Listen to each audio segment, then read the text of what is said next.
In your lecture on the basics of finance and investing, you mentioned a book, Intelligent Investor by Benjamin Graham, as being formative in your life. What key lesson do you take away from that book that informs your own investing? Sure. Actually, it was the first investment book I read. And as such, it was kind of the inspiration for my career and a lot of my life. So important book. Bear in mind, this is sort of after the Great Depression. People lost confidence in investing in markets, World War II. And then he writes this book. It's for like the average man. And basically he says that you have to understand the difference between price and value, right?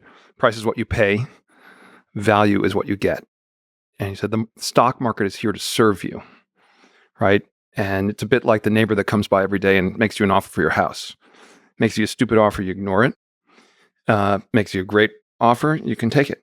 And that's the stock market. And the key is to figure out what something's worth. And you have to kind of weigh it. He talked about the difference between, he said the stock market in the short term is a voting machine.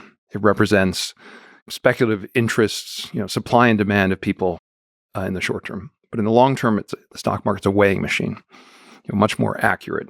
It's going to tell you what something is worth. And so if you can divine what something's worth, then you can really take advantage of the market because it's really here to help you. And that's kind of the message of the book. In that same way, there's a kind of difference between speculation and investing. Yeah. Speculation is it's a bit like trading crypto, right? Strong words. Well, short-term trading crypto. Maybe in the long run, there's intrinsic value. But it's many investors, in a bubble going into the crash, were really just pure speculators. They didn't know what things were worth. They just knew they were going up, right? That's speculation. And investing is, doing your homework, digging down, understanding a business, understanding the competitive dynamics of an industry, understanding what management's going to do, understanding what price you're going to pay. The value of anything, I would say, other than love, let's say, is the present value of the cash you can take out of it over its life. Now, some people think about love that way, but it's not the right way to think about love. But it's, so investing is about basically building a model of what this business is going to produce over its lifetime. So how do you get to that? This idea called value investing. How do you get to the value of a thing? Even like philosophically, value of anything really, but we can just talk about the things that are on the stock market. Sure. Companies. The value of a security, the value is the present value of the cash you can take out of it over its life.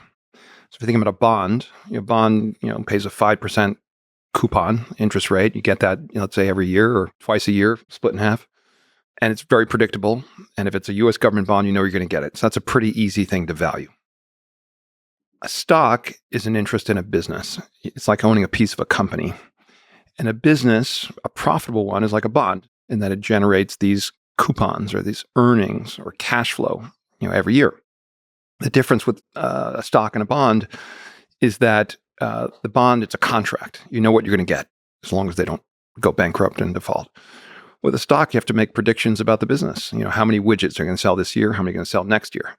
What are their costs going to be? How much of the money that they generate do they need to reinvest in the business to keep the business going? And that's more complicated. But what we do is we try to find businesses where, with a very high degree of confidence, we know what those cash flows are going to be for a very long time.